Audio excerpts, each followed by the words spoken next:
Selamat pagi, selamat malam, selamat siang, ataupun selamat sore kapanpun itu. Perkenalkan, nama saya Rodolfo Carlosai, NPM 2019 10011 dari Prodi Manajemen Pariwisata, mahasiswa Stipa Pari Bandung.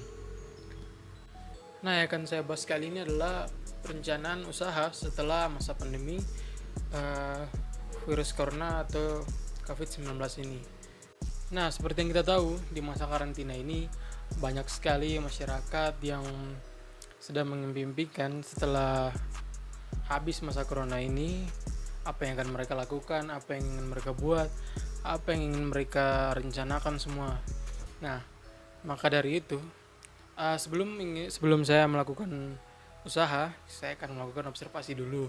Nah, yang saya observasi ya ke masyarakat itu sendiri, apa yang mereka butuhkan setelah masa pandemi ini. Ya, yang kita tahu kan mereka mengimpikan kan, ingin kesini, ingin ke situ, ingin belanja ini, ingin belanja itu. Nah, di saat selesai masa pandemi ini, apa yang mereka impikan itu kita wujudkan, tetapi lebih dari ekspektasi mereka. Nah, maka dari itu kita bisa tahu dengan media sosial.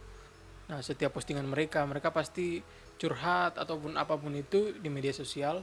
Nah, mereka akan di situ ada bocoran-bocoran apa yang mereka inginkan setelah masa pandemi ini. Kalau untuk memilih jenis usaha sih, antara makanan ataupun lain-lain, saya lebih memilih membuat tempat wisata ya. Nah, karena masa pandemi ini sudah pasti banyak sekali orang-orang yang ya sudah mengimpikan untuk saya ingin pergi ke sini, pergi ke situ. Nah, yang tadi seperti yang saya katakan, kita mencoba untuk melebihi ekspektasi mereka. Apa yang mereka impikan itu, wah ternyata ada yang lebih lagi gitu. Misalnya mereka ingin ke pantai Kuta Bali, kita sudah mengeksplor pantai-pantai lain gitu. Nah, misalnya di Nabire ada sebuah pantai. Nah, kita beritahu lagi kepada mereka, mungkin apapun yang mereka rencanakan bisa berubah begitu. Wah, di sini lebih asik atau di sini lebih sepi, lebih apa gitu ya. Pokoknya kita membuat agar apa yang dipikirkan mereka itu bisa lebih dari apa yang mereka pikirkan. Untuk membuat tempat wisata sih tidak terlalu gampang ya menurut saya. Karena bukan hanya wah tempat ini indah, tidak juga, tapi kita lihat dari medan untuk sampai ke sana, kota terdekat di tempat wisata itu, letak geografinya juga kita harus perhatikan. Maka dari itu, nah cukup sulit sih. Tetapi untuk memuaskan masyarakat yang sudah lama di karantina, nah ini cuma sebuah rencana ini saya harap bisa terwujud gitu. Untuk persiapan tempat wisata tersebut menurut saya harus sangat kuat, harus cukup kuat ya, karena kita tidak tahu setelah masa pandemi ini pasti banyak orang yang berlomba-lomba untuk berwisata.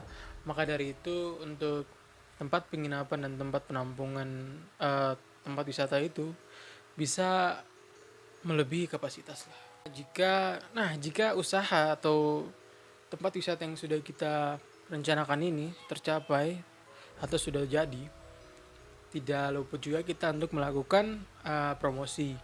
Nah, untuk promosi sendiri sih, karena sekarang itu serba online karena masa karantina, jadi semuanya di rumah, ya kita bisa menggunakan media sosial lebih banyak sih.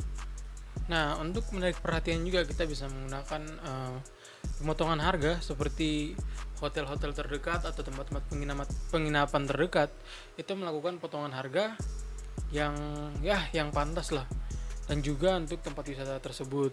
Dengan begitu pasti banyak orang sih yang akan ingin ke tempat selain indah juga murah. Nah, jadi inti atau pokok yang ingin saya bicarakan adalah mencoba untuk menciptakan sesuatu yang di luar ekspektasi orang-orang di saat masa karantina ini. Saat mereka berpikir setelah masa pandemi ini kita ingin kesini, kita ingin ke situ, kita ingin kesini, ya kita coba untuk melakukan hal yang bisa di luar ekspektasi mereka. Buat wah ternyata bukan cuma di sini yang bagus, tapi di tempat ini juga ada. Nah, maka dari itu saya rencana yang saya buat ini adalah usaha membuat tempat wisata. Nah, salah satu usaha yang saya pikirkan adalah pantai dan juga wisata minat khusus hutan Papua. Sekian dari saya, Rulfo Carlos Soy. Apabila ada kesalahan kata, mohon dimaafkan.